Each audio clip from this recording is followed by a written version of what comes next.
Hola, hoy estoy en un Kia Stinger. En este video te mostraré cómo manejar el techo solar.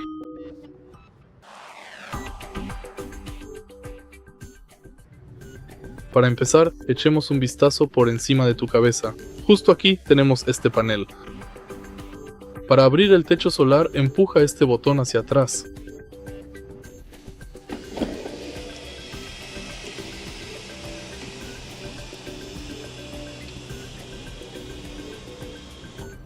Para cerrar el techo solar, empújalo hacia adelante.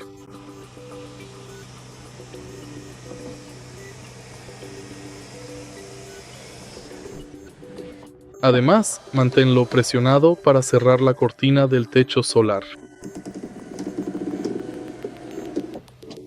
Y básicamente eso es todo. Si te resultó útil este video, por favor deja un like, comenta y suscríbete.